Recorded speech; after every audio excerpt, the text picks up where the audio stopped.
문제 뉴스인 두 번째 코너 여의도 박장대소입니다. 정치권 뉴스에서 웃음 포인트 찾아보는 시간인데요. 박장대소 두 분 소개하겠습니다. 안녕하세요. 안녕하십니까. 네, 박을 담당하고 계시는 박성태 사람과 사회 연구소 연구실장님이시고요. 잠깐 멈칫했죠. 아닙니다.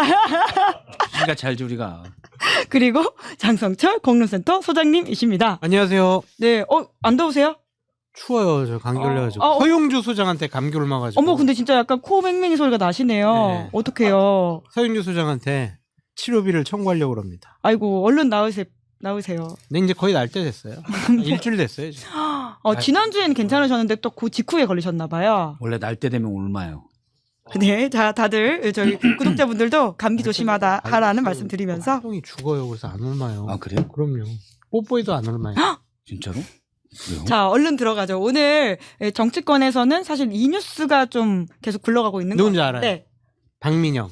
그러게요. 왜 그러셨을까요? 박민영? 예. 원래 그런 친구니까 그런 거죠. 원래 그런 분을 미디어 대변인을 시키면 안 되는 거 아닙니까? 그럼? 한동훈 전 대표에 대한 원한과 보복 심정, 감정이 많아요.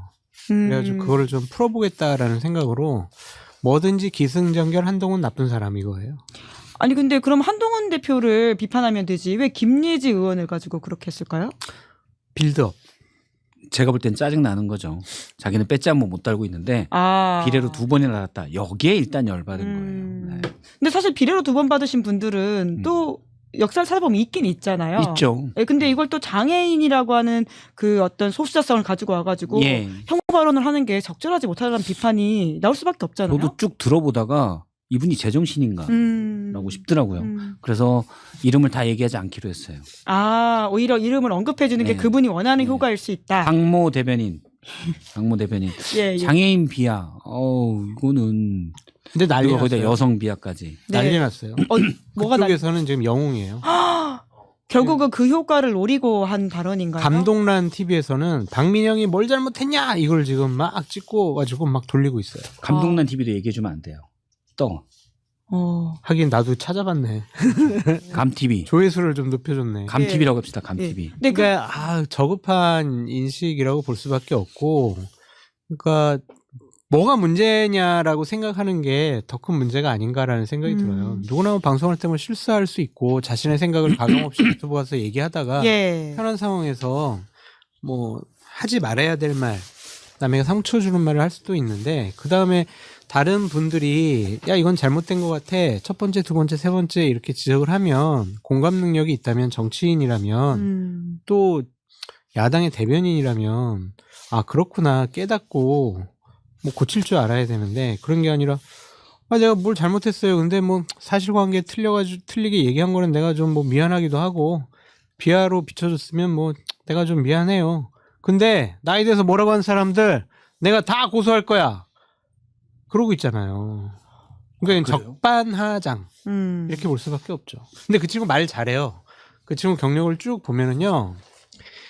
대학생 때부터 이 사회 나와서까지 대략 20차례의 토론 배틀 시합에 나갔어요. 김준일 평론가도 1등 줬대요. 저 사람이 문제구만. 정확히 1등 줬다고 말한 건 아닌데 그 심사했는데 거기서 1등이었다고 하더라고요. 저 김준일 평론가가 그러니까. 정치권에 데뷔시켰네. 나는 국대다 저렇게 나온 모습. 예, 이기 나는 국대다의 심사위원 중 한 분이셨다고 합니다. 근데 하여튼 이 친구가 20차례 대학생 때도 막 토론 배틀 나갈 때마다 1등을 하는 거예요. 우승을 하는 거예요. 타회 추종을 불허했대요.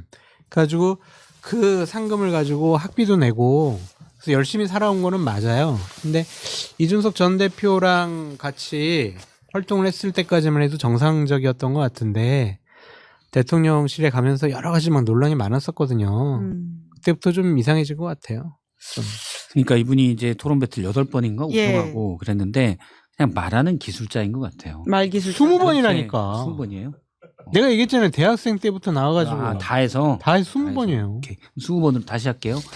큐. 그러니까 이분들이 절반으로 깎으셨어요. 이분이 이제 말을 좀 잘해서 토론 같은 배틀을 해서 20번 정도 우승을 했는데 그냥 말하는 기술자예요. 말기술자다. 자 그러면 예. 대북방송 스피커를 하면 돼요. 왜 정치를 한다고 그래요? 정치는 왜 하느냐가 필요하잖아요.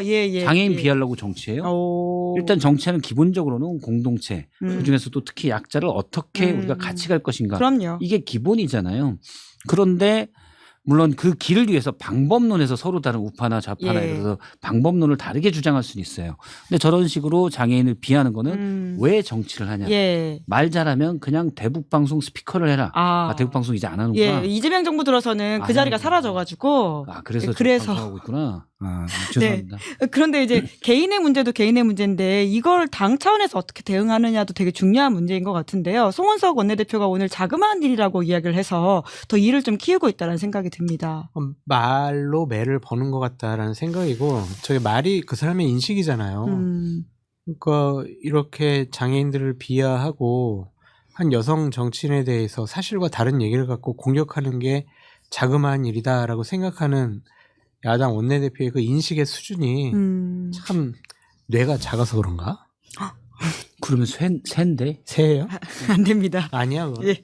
아니 그 분석을 한번 해보는 예, 거예요. 예, 왜 예. 저런 얘기를 하는지. 예. 잠깐만 새 비하 발언이다. 죄송합니다. 제가 사과드리겠습니다. 오히려 새가 새 비하 새를 발언이. 비하를 한다. 네. 야. 정말 부적절한 대응과 부적절한 발언이 아닌가라는 생각이 드는데. 네, 정확한 표현으로는 굳이 자그마한 내부적인 일이라고 했어요. 그러면 이분이 고의로 그러는 건지 뭔지 모르겠지만 박모 대변인의 그 막말을 예. 그러니까 친한 갈등으로 한 거죠. 물론 그 내부적인 이유는 친한 갈등이 있겠죠. 예. 그래서 이제 한동훈계를 비난하다가 박민영 대변인이 얘기했다. 박모 대변인이 막말을 한 건데 네네. 사실은 친한 갈등은 있을 수 있죠. 예. 성파적으로 있을 수 있다고 봐요.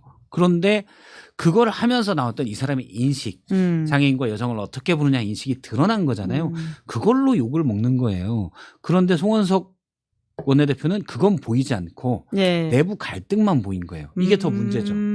그러면 장애인에 대한 인식, 여성에 예. 대한 인식은 중요하지 않다라는 게 송원석 원내대표 마음속에 깔려 있다는 거죠. 사안의 본질을 전혀 보고 있지 못하다. 예. 뭐 예. 의도적으로 감추려고 그렇게 얘기했을 수는 있어요. 예, 예. 근데 그것도 나쁘죠. 의도적으로 문제의 본질을 감춰서 네네. 자그마한 일이다? 예. 그것도 문제고. 근데 이분이 옛날부터 이렇게 이분도 연민이나 공감이 별로 없어요. 그러니까 조인트 까고 그전에도 뭐 예산에서 약자 예산 이런 거 많이 자그마한 깎고 일이에요. 그런 거 조인트 깐 거. 그렇구나. 당직자를 자그마한 일. 예, 당직자를 때렸다라는 발로. 이유로 예, 이미 탈당을 하고 다시 돌아오셨던 분이 그때도 그러면 송원석 원내대표가 발로 조인트 깎고 어떻게 자그마한 발이었습니다. 내부적인 일을 가지고 그렇게 왜 침소봉대 해가지고 알겠습니다. 문제를 삼고 그러십니까? 기억력도 좋으세요, 막 그런 것도 기억하시고. 근데 장동혁 대표는 엄중 워낙 통고를 유명한. 구두로 하긴 했어요. 근데 예. 또 사표는 안 받았거든요. 이거는 징계를 하면은 자가당착에 빠지는 거예요. 자기의 발언이 문제가 되기 때문에. 지금 뭐 이런 해괴망측한 발언은 장동혁 대표가 더 많이 했어요. 그러면은 박민영 대변인을 징계를 하면은 커스 봐. 그럼 나도 스스로 셀프 징계해야 되는데 그럼 안 되겠다. 그냥 경고로 끝내자. 그렇게 생각한 것이 아닌가. 그런 생각이 좀 듭니다. 네. 국민의힘이 지금 전반적으로 뭔가 이 이슈에 있어가지고는 장악을 한다거나 뭐 지지율 상승세가 전혀 못 되고 있는 것 같고요. 오히려 뭔가 하락하고 있다라는 지표들이 좀 나오더라고요. 주요한 당직자들이 다 민주당 당원인 것 같아요. 제가 봤을 때 민주당 어둠의 민주당원이다. 민주당이 좀 어려워질만 하면은 막 이제 말실수 한번 해주고 우리가 황교안이다. 그렇지. 막 그런 걸로 막 지지율을 스스로 깎아먹고 올라가는 거를 막 지지율 올라가면 안 돼. 야, 우리 지지율 올라가면 저쪽이 실수했잖아. 안 돼. 우리도 실수해야 돼. 이렇게만 외치는 것 같아요. 이상한 사람들이. 근데 아까 박모 대변인이 개인적으로는 인지도를 높였다라는 지적이 나왔었는데 난리 났어요. 장동혁 대표도 사실 같은 거 아닙니까? 우리가 황교안이다라고 해가지고는 야권 내의 좁은 지지율을 단단하게 만드는 건 또 개인 장사를 했다. 여론 지형이 왜곡된 거죠. 자, 장동혁 대표가 그렇게 생각할 수 있어요. 예. 김모 최고위원이 그렇게 생각할 수 있고 박모 대변인이 그렇게 생각할 수 있습니다. 예. 그러면 거기에 맞는 자리를 가서야죠. 제1야당 107석의 원내 2당의 대변인이고 최고위원이 아니라 자유통일당이나 우리공화당에 가면 돼요. 그러면 이렇게 김모 최고위원도 이름 말씀 안 하시기로 하셨어요? 김모 최고위원도 이름 안 해요. 예. 그럼 거기 가서 하면 돼요. 그러면 거기서 떠드나 보다 밥 됐다 밥 줘라 그냥 이렇게 하면 돼요 그냥. 그런데 제1야당의 최고위원이고 그래서 주요 법안에 대해서 심의하고 토론하고 물론 원내는 아니죠 이분들이. 근데 어쨌든 당 지도부에 들어가 있잖아요. 최고위원도 마찬가지고 대변인도 주요 당직자고. 네. 그렇기 때문에 문제가 되는 거죠. 그래서 장동혁 대표도 극우적 성향을 가질 수 있어요. 가질 수 있습니다. 본인 선택이니까. 그럼 그쪽으로 가야 되는 거죠. 아, 왜 국민의힘에 있느냐? 그렇죠. 예, 왜 국민의힘 야당에. 예. 물론 국민의힘이 수용했기 때문에 있는 거죠. 그래서 문제인데 이게 왜곡되는 거예요. 107석의 그 의석수에는 안 맞는 대한민국 제2당의 지위에 맞지 않기 때문에 왜곡되는 겁니다. 그 실제로 국민의힘 분위기가 어때요? 그 점점 뭐 이렇게 뭐 오라고 하면 안 오고 그런다고는 하던데. 그러니까 제가 지난주에 뭐 분위기를 파악을 해보니까 서로 콧방귀 끼고 있다. 그런 거예요, 그냥. 그게 뭐예요? 당대표나 의원들이 서로 보는 게 콧방귀 힝 끼는 거죠. 그러니까 뭐 당대표가 저런 얘기해도 그래, 뭐 저럴 줄 알았어. 그냥 이러는 거고. 뭐 나를 비판해 막 이러는 거고. 장동혁 대표가 중진 의원들이나 의원들하고 상의를 전혀 안 한대요. 연락도 없고 그냥 자기랑 자기 측근들하고 상의하고. 측근이 누구예요? 비서실장하고 뭐 사무총장 등등 뭐 또 숨겨진 측근들이 있겠죠. 언더 측근들. 언더 측근이요? 그 사람들하고 하겠죠. 뭐 언더 측근들 있잖아요. 유튜브 분들 있잖아요. 항상 그분들 방송에 나가고 상의하고. 이번에도 이영풍 이름 말하지 말까요? 이모 TV를 나갔다고. 장풍! 이모 TV면 고모 TV에 상대되는 라이벌 이안무의 TV. 아주 그런 고모 분발해야 돼. 예. 그런 분들하고 상의해서 메시지를 내고 본인이 준비해가지고 계획적으로 메시지를 낸다 그러잖아요. 그 진짜예요? 이게 더 황당해요, 그죠? 아니 본인이 얘기 그렇게 했는데 진짜냐고 물어보면 어떻게 그게 해당한 거지? 진짜 막 꼼꼼한 준비 끝에 나온. 자기가 그런다니까 본인이 토시 하나까지 다 써서 완벽히 외워가지고 했다 그러잖아요. 제가 볼 때 개뻥인 것 같긴 한데 일단 그게 더 문제. 믿어주세요. 그러니까 그게 더 문제지. 저게 실수면은 그래. 예. 사람이 원래 저런 사람은 아닌데. 순간적으로 현장에서 말실수가 나왔구나. 그러면은 우리가 조언을 하고 비판을 하고 여러 가지 도움을 주면은 개정의 정이 보이고 잘 될 수 있겠구나인데 저게 준비된 계획된 거라면 이거는 아니지. 이건 절대로. 그렇죠. 실수는 문제가 뭐 실수할 수도 있죠. 그런데 전략적으로 했다. 그게 더 문제인 거죠. 제가 이제 장 대표와 약간 가까웠던 분. 과거형이네요? 전당대회 때 같이 얘기를 들었어요. 지금은 멀어졌어요. 자리를 안 줘가지고 이분이 열이 받았더라고요. 얘기하기 시작하는데 장동혁 대표가 나이 어린 본인이 볼 때 만만한 이분의 주장이에요. 이분들하고만 어울린다. 지금 댓글창에 특정 이름이 나오기 시작했거든요. 누구요? 박모 의원이신가요? 아니요, 박모 의원. 의원 아니에요. 의원 아닌데. 그 지금 그 나이 어린 분이. 그럴 수 있죠, 그분은. 이제 멀어진 분이 물론 이분도 자리 줬으면 계속 있었겠죠. 자리를 안 줬으니까 나왔어요. 그래서 나와서 얘기를 하는데 제가 볼 때 그러니까 이분의 보기에는 장동혁 대표가 당 주류에게 인정받지 못하고 전당대회 때는 어쩔 수 없이 친윤들이 장동혁밖에 그나마 없다 해서 했는데 그다음에 별로 인정 못 받고 거리가 멀어지니까 자기 편한 사람들 본인이 마음대로 할 수 있는 사람들만 데리고 움직인다. 라는 게 이분의 증언이고 거기에 대해서 제가 분석하기에는 장동혁 대표가 약간의 컴플렉스가 있잖아요.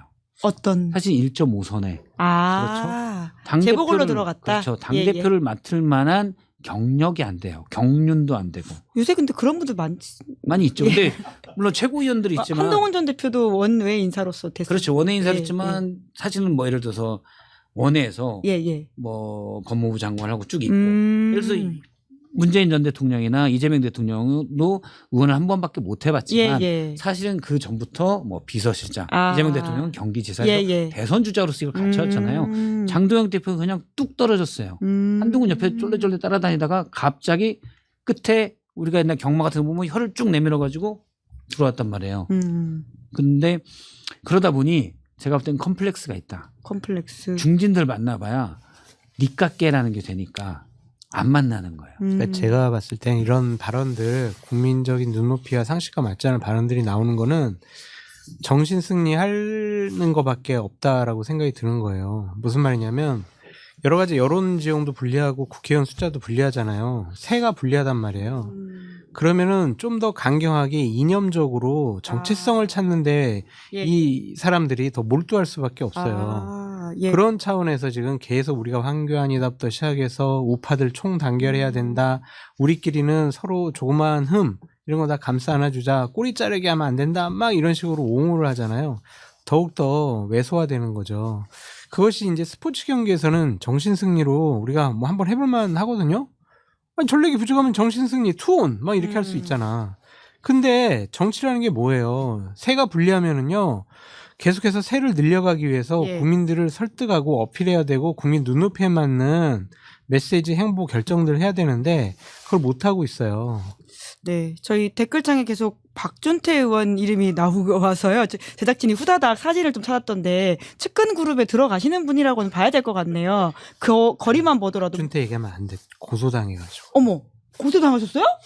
고발하겠다고. 어머. 고소하겠다고. 본인이니까. 했대. 오전에 11명. 네? 11명 했대요. 11명? 네. 에? 장소님 들어가요? 그게 뭐예요? 들어가지. 뭐 저 처음 듣는 이야기인데? 아, 여러 가지 뭐 그게 있어요. 여러 가지. 박준태 의원이 고소했구나. 네. 그래서 고소. 모르셨어요? 아직 안 왔어요, 고소장이. 언론에 났어요. 아까 유달리 연락이 안 되시더니. 아니, 처음 고소당하는 거라 약간. 괜찮아요? 괜찮아. 몇 번 당해보면 가가지고 그냥 몇 마디 하면은 네.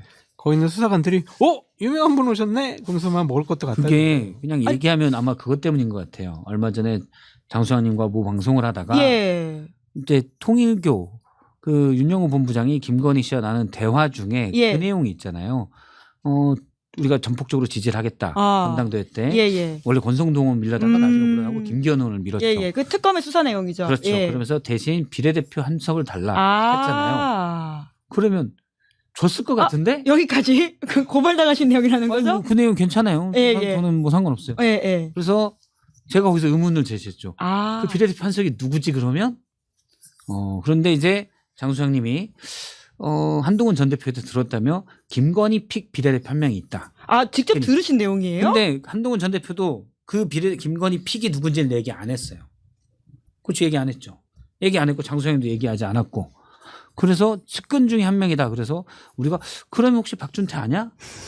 그거는 근거 없이 이거 근거 없는 얘기로 그냥 한번 떠본 거예요. 박준태 아냐? 박준태가 통일견지는 모른다. 박준태 의원이. 그런 얘기를 그냥 나눈 거고 이건 근거 없는 그냥 우리의 추정. 측근인 제일 측근은 맞으니까. 거기서 댓글에서 많은 분들이 박준태 의원이지만 일단 측근이 박준태 의원이다라는 거지. 그렇게 주장한 바는 김건희 없는데 통일교인지는 모르고 없는 거지. 그건 확인되지 않아. 그렇게 충분히 말씀하셨는데도 왜 그런데 고소를 하셨을까요? 아니요, 저는 이제 김건희 픽인 것 같다 하면서 이름은 전 얘기를 안 했고 그런데.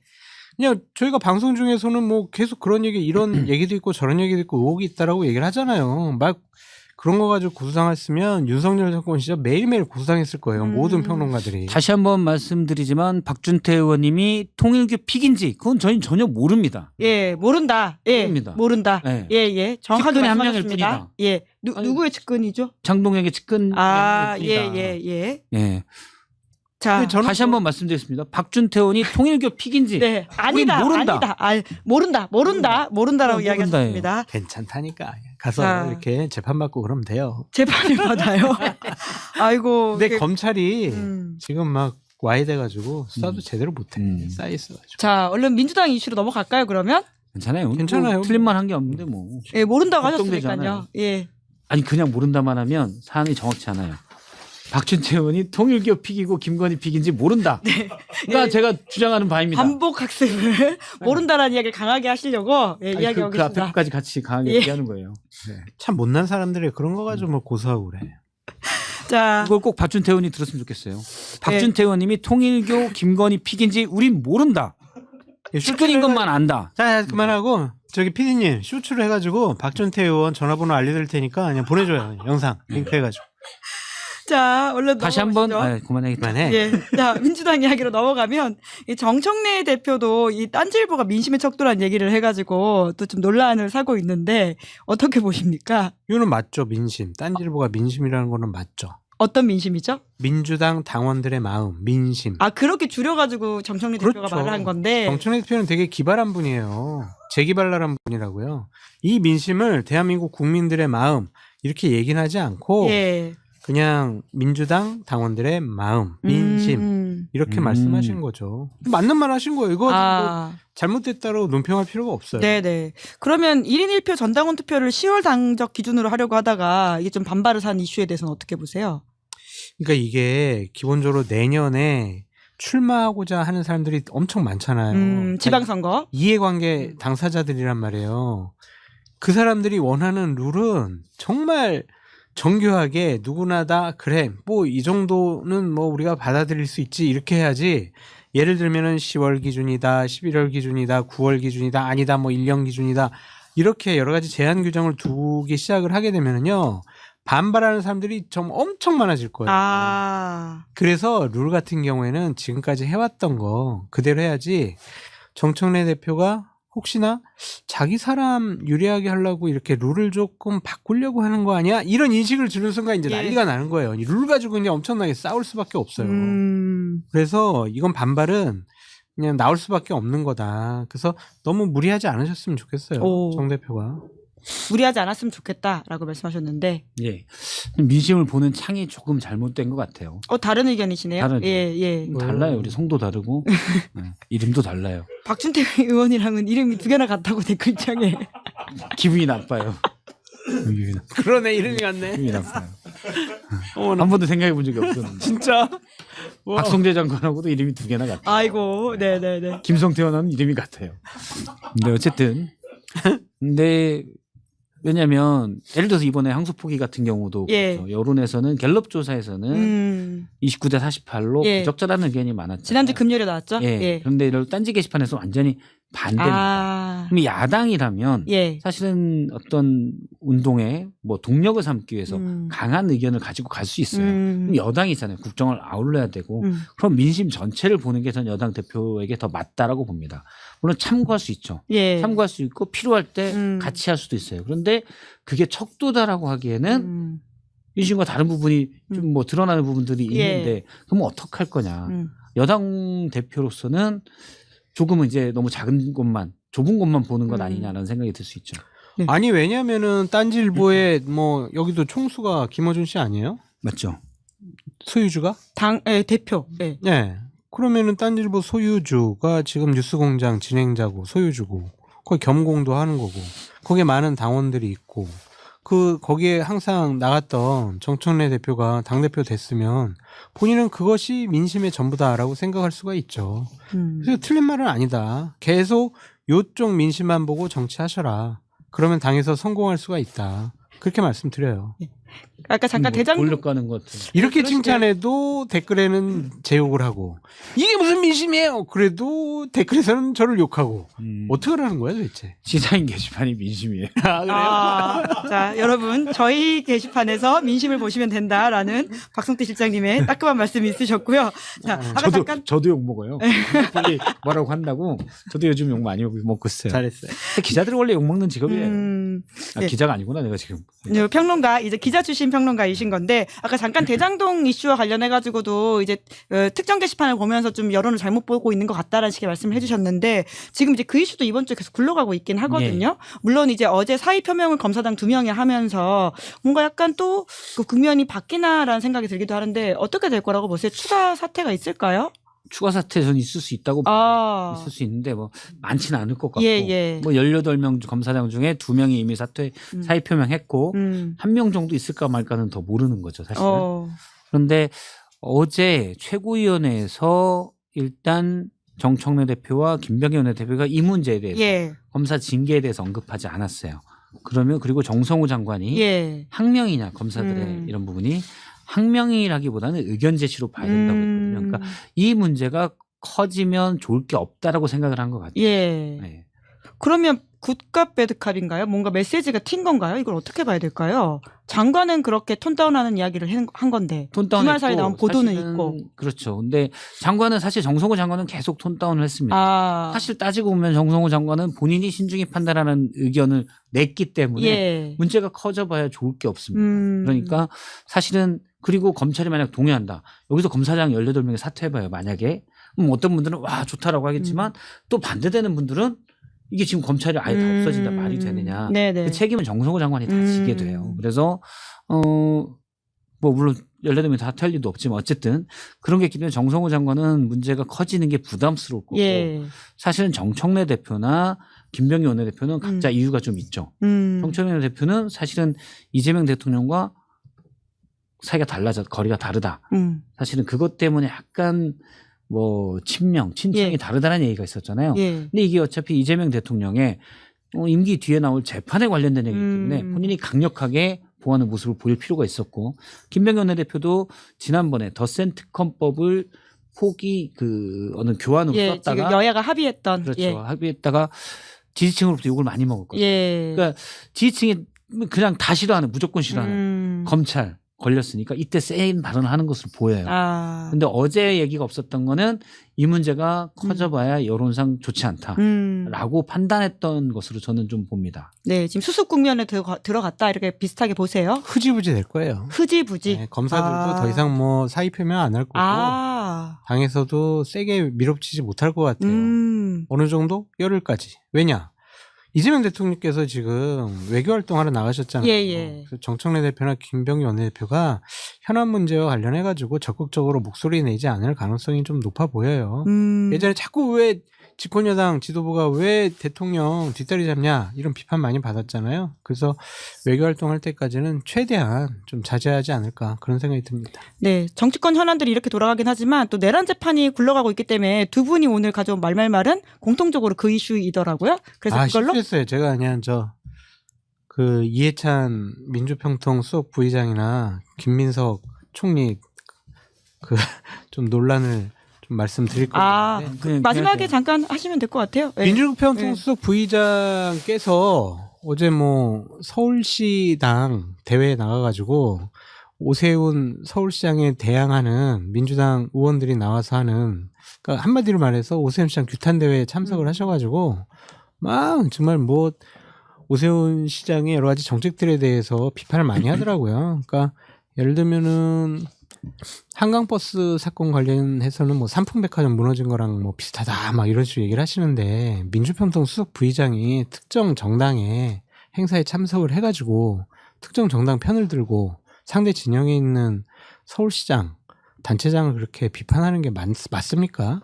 윤석열 정권 때 강석호 민주평통 수석 부의장이 국민의힘 서울시당 대회에 참석해가지고 막 민주당 쪽 사람들 비판하고 그러면은 가만히 있었겠어요? 그래서 이런 거는 하지 않았으면 좋겠어요. 제발 좀 부탁드립니다. 이건 내로남불도 이런 내로남불이 없어요. 워딩을 정확하게 읽어드리면 조순 서울시장이 취임하기 전전날에 삼풍백화점이 무너졌다. 한강버스 사고 소식을 들으면서 그런 생각이 든다. 예, 요 워딩입니다. 그러니까 민주평통이 사실 국가기관이기 그렇죠. 때문에 저도 부적절하다. 이건 말이 안 되죠. 자리에서 워딩을 정확하게 인용하면 좋을 것 같아서. 부의장이 얘기하는 거죠. 그런데 오세훈 시장이 뭐 다들 어쨌든 각자의 지지층들이 판단을 하겠죠. 한강버스는 약간 부정적 여론이 더 있는 것으로 저는 보고 있고. 그럼요. 좀 서두르는 것 같아요. 사실은 뭐 저는 잘하면 좋을 수도 있는 거라고 봅니다. 관광상품으로. 교통은 대중교통은 안 되고 관광상품으로 뭐 탈 생각 있으세요? 바빠서 뭐 굳이. 근데 관광상품으로는 괜찮다고 봐요. 예. 낭만이 없어요. 탈 생각 있으세요? 가을의 정치를 거기서 가을바람, 강바람을 통해서 딱 감결되겠구나. 안 돼요. 하지 마세요. 근데 이렇게 굳이 서두르면서 안전점검도 하고 항로 이탈했을 때 이 강 바닥에 낮으면 부딪힐 수도 있고 사고 날 수도 있고 이런 걸 충분히 해서 해야 되잖아요. 그럼 못하는 거는 당연히 비판을 받아야 되죠. 근데 저는 더 큰 문제가 감사의 정원이라고 봐요. 네. 어떤 점에서 그러세요? 종묘공원도 약간 찬반이 있을 것 같아요. 서로 지지층과는 뭐 어때? 또는 어떤 분들은 저거 말이 안 돼라고 생각할 수 있는 거죠. 거기에 이제 각자의 의견이 들어가는 거고. 근데 감사의 정원은 일단 딱 봤을 때 사진으로 만약 나온다 이게 혐오감일 것 같아요. 감사의 정원이 광화문 광장에 옛날엔 100m 태극기를 만들겠다고 그랬다가 무슨 소리냐 그랬고 없어지고 그다음에 6.25 때 참전했던 22개 나라의 어떤 석재를 가져와서 조형물을만 22개를 만든다는 거죠. 23개를. 근데 네덜란드는 석재가 없어서 타일을 보냈대. 그게 더 코미디더라고요. 각 나라에 자국 석재를 보내달라고 그러는데 네덜란드는 석재가 없으니까 타일을 줬대요. 목욕탕에 그럼 거기 타일로 만드는 거야? 근데 이게 광화문 광장에 딱 세종대왕하고 이순신 장군만 있는데 거기 왜 딱 받들어총 하는 그런 조형물들이 있어야 돼. 큼지막하게. 네네. 차라리 무슨 전쟁박물관이나 이런 데 가서 있든지. 거기는 그럴 수 있죠. 삼전국들에 대해서 감사의 표시하는 건 좋다고 봐요. 근데 그게 광화문 광장일 필요는 없지 않느냐. 더 적합한 공간들이 있을 거고 광화문 광장은 말 그대로 우리의 축제와 민주주의의 상징인 곳인데 거기에 총을 쭉 나오란다. 저는 이게 중도층에서도 상당히 반감이 커질 것 같은. 네. 네네. 근데 김무선님이 장 소장님 감기 빨리 나으세요 응원합니다라고. 김무성은 아니고요. 김무선님이. 김무성님이 이름 잘못 쓴 거 아니에요? 예.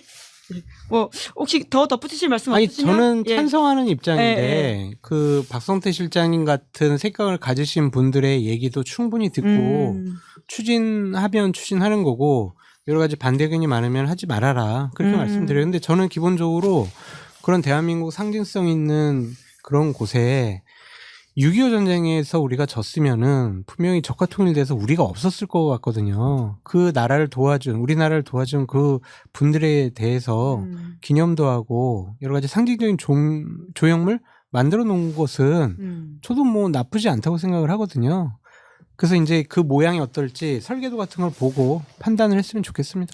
논쟁이 외국에도 많이 그런 게 있어요. 그런 예. 광장에 예. 뭐 그런 외국에 도와준 분들 상징적인 뭐 형상, 동상 이런 것들이 막 있으니까 너무 반대만 하지 마시고 한번 보시죠. 한번. 소감도 나오는 워싱턴이다 그러면 웰링턴 뭐 국립묘지 앞에 그런 게 쫙 그 있다. 있죠 거기는. 그러면 이제 이해가 되는데 타임스퀘어에 그런 게 있다? 네. 그러면 좀 이질적이다. 장소의 네. 좀 부적절성. 네. 한번 필요한데 저도 필요하다고 봐요. 네, 네. 나 참전국들 정말 고맙죠. 그렇죠. 목숨 걸고 와서. 그런데 왜 우리가 광화문이냐? 근데 광화문은 일단 장소도 사실 그런 게 있기에는 좀 좁죠. 그렇죠. 예, 차가 더 다니니까 넓고, 양쪽으로. 그렇죠. 예. 더 넓고 이런 데 있어야 예. 그런 게 딱 생각하면 좀 길이기도 하지. 근데 그 나라 국민들이 오면은 되게 자랑스러워 할 것 같고 자부심도 느낄 것 같고 우리나라가 고마워한다라는 거를 느끼고 뭐 좋아하지 않을까 한번 생각은 해볼 만하다. 네. 얼른 지금 두 분 말말말로 넘어가야 될 것 같은데 박성태 실장님 거 먼저 할까요? 네.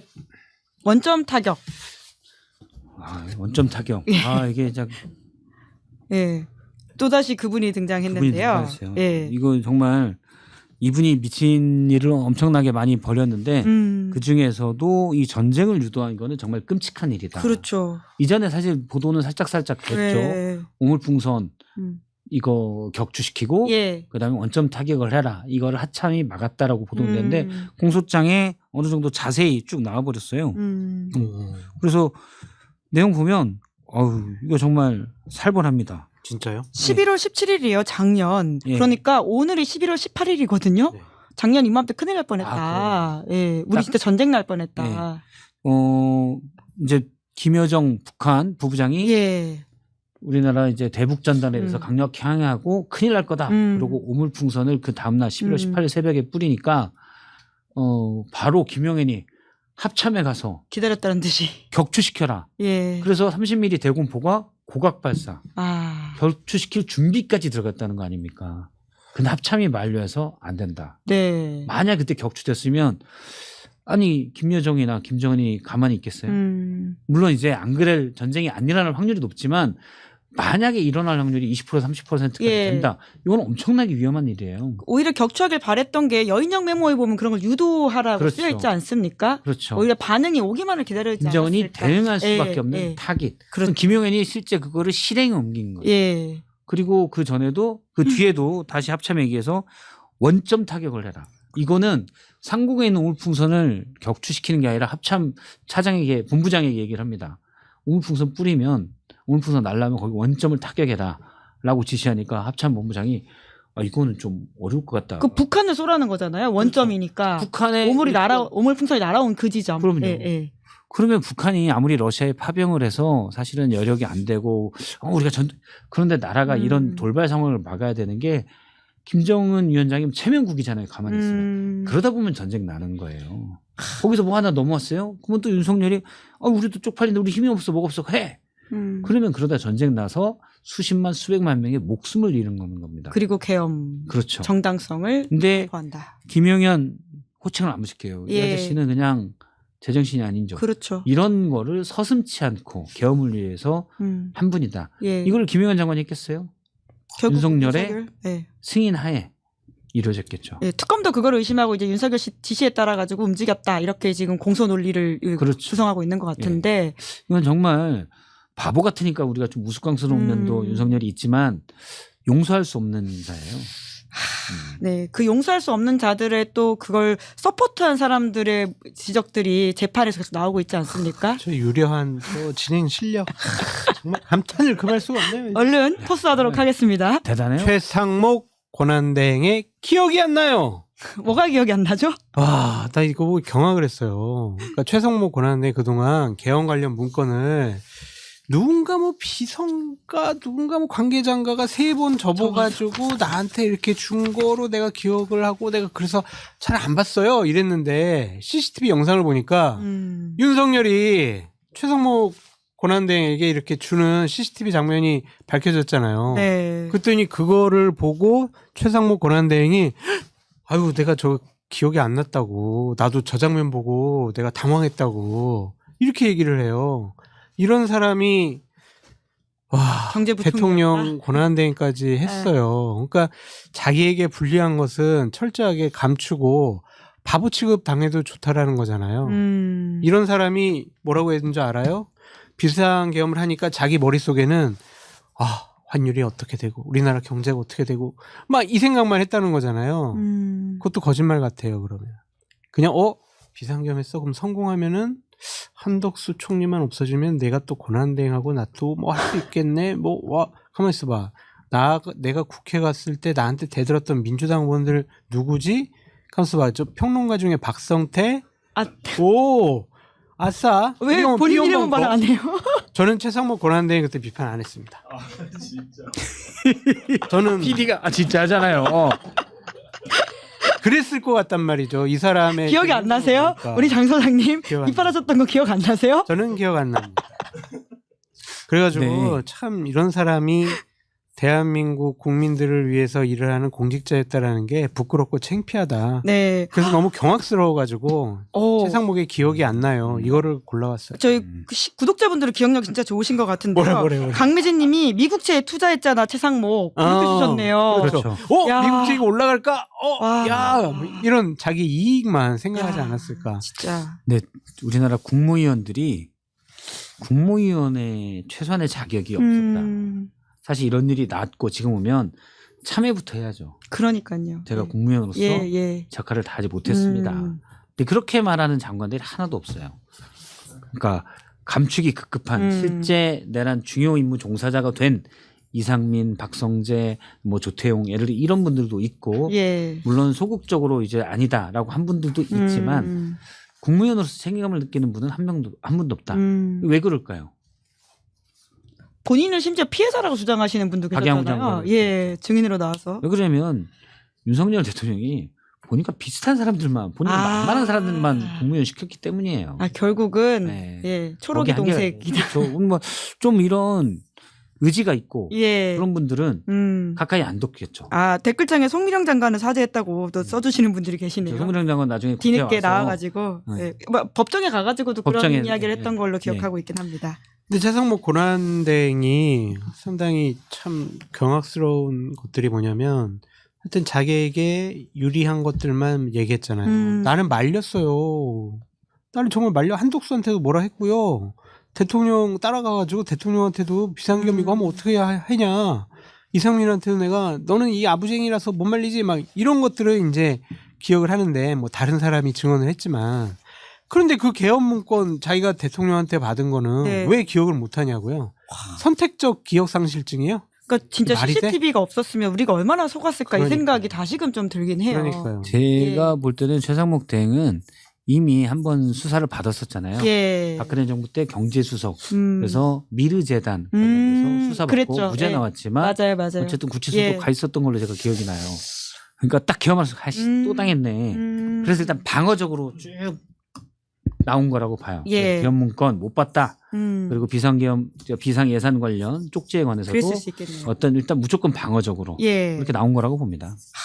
네. 그리고 그 추경호 전 원내대표 같은 경우에도 증언 거부를 한 게 있었는데 그것만 짚고 저희가 마칠까요? 그거는 좀 어느 정도 이해가 돼요. 보통 이제 중요한 뭐 재판이라든지 아니면은 추경호 전 원내대표처럼 법원의 구속영장 실질 심사를 받는 분들은 이 본인의 증언이 그러한 곳에 가서 법정에 가서 불리하게 작용할 수도 있기 때문에 진술 거부권이 있는 거잖아요. 그래서 예. 본인으로서는 자칫 잘못해가지고 말 잘못하면 결국엔 꼬리 잡히니까 또 아니면 자기에게 유리한 것만 하면은 특검에서 어떠한 증거 자료 뭐 감춰놓은 게 예. 있을지 모르니까 그럼 위증했네 이렇게 해가지고 구속의 사유가 될 수도 있으니 그래서 아무 말 안 하고 그냥 넘어간 것이 아닌가 그런 생각이 듭니다. 네. 제가 볼 때는 추경호 의원이 최상목 때보다는 더 나쁜 것 같아요. 왜냐하면 이분도 이제 피고인 추다. 네네. 그러면 본인의 방어권을 해서 안 할 수 있죠. 재판장도 사실 그걸 인정을 했어요. 증언 안 할 수 있다. 그런데 당시에 본인이 어쨌든 본인이 실수라고 의도한 게 아니다. 계엄 해제 표결을 방해하려는 의도가 없었다고 했지만 어쨌든 그건 본인의 주장이죠.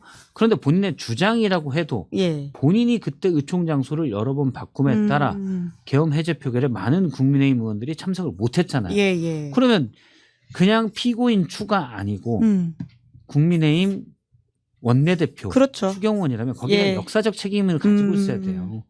그러면 어쨌든 계엄에 대한 상황 그리고 해제 표결이라는 긴박했던 상황에서 본인이 한 일에 대해서 일단 증언할 게 있죠. 이건 피고인 추경호가 아니라 한때 여당 원내대표였던 그럼요. 그리고 국민의 대리인인 국회의원으로서 당연히 해야 될 일입니다. 재판장도 그걸 꼬집은 거예요. 그럼요. 그 최상목 권한대행 아까 잠깐 수사받고 뭐 구치소에서 있었던 것으로 기억난다고 하셔가지고 제가 급하게 좀 찾아봤는데 16년에 윤석열 수사팀장한테 수사를 받았던 건 맞는데 결과적으로 처벌받지 않아가지고 오히려 민주당에서 나중에 좀 불기소 처분이 부적절했다고 하면서 고발장 제출했던 사건도 있었네요. 그거는 하나 바로 접하고요. 오늘 이야기를 나누다 보니까 근데 빨리 감기가 나으셔야 될 것 같아요. 네, 댓글창에도 감사합니다. 빨리 아니 더 심해지신 것 같아요. 나가고 있는 중인 것 같아요. 뭐라고요? 물 드세요. 그리고 두 분의 법적 문제도 별 문제 없이 잘 지나가고 저는 괜찮은데 이분이 조금 걱정되긴 같이 하신 거잖아요. 근데 선 그으시는 거예요? 기억이 안 나요, 제가. 기억이 안 난다. 진짜 기억이 안 나는구나. 최상목 이해가 되네. 기억이 안 나. 기억이 안 나요? 영상을 보면 제가 기억이 날 수도 있을 것 같아요. 영상이 있잖아요. 최은순 씨도 그렇고 김건희 씨도 그렇고 추미애라고 하지 않나요? 다 기억이 안 나요. 최은순 씨는 진짜 알츠하이머가 있다. 기억이 안 나. 근데 이분은 최은순 씨는 옛날에 요양병원 관련돼서도 그때도 알츠하이머가 있다 그러더니 지금까지 당황스럽네요. 이렇게. 자, 뉴스인의 최상목 기억이 안 나는 우리 장성철 소장님의 다음 주 기억이 잘 돌아오길 기대하면서 오늘은 여기까지 하도록 하겠습니다. 다시 한번 말씀드리지만 박준태 의원이 통일교 픽이거나 김건희 픽이라고 얘기한 바는 없습니다. 그렇죠. 없죠. 모른다고. 전혀 없습니다. 전혀 없다. 아니, 다 워딩을 다 해줘야 돼요. 통일교 픽이나 김건희 픽이라고는 모른다라고 제가 분명히 얘기했습니다. 그럼요. 다 증거 남아 있습니다. 앞으로 25번 정도 더 얘기할 거예요. 25번 말씀하신다라는 계속 얘기해요. 딴 방송 나가서. 자, 오늘은 여기까지 하겠습니다. 두 분 수고 많으셨습니다. 고맙습니다. 감사합니다. 네, 김은재 뉴스인 11월 18일 준비한 방송 여기까지고요. 저는 내일 오후 5시에 김규현 변호사 그리고 오창석 청년대당 신임 이사장과 함께 돌아오겠습니다. 오늘 방송 재밌게 보셨다면 구독, 좋아요, 알림 설정 부탁드리겠습니다. 고맙습니다. 시사인이 만든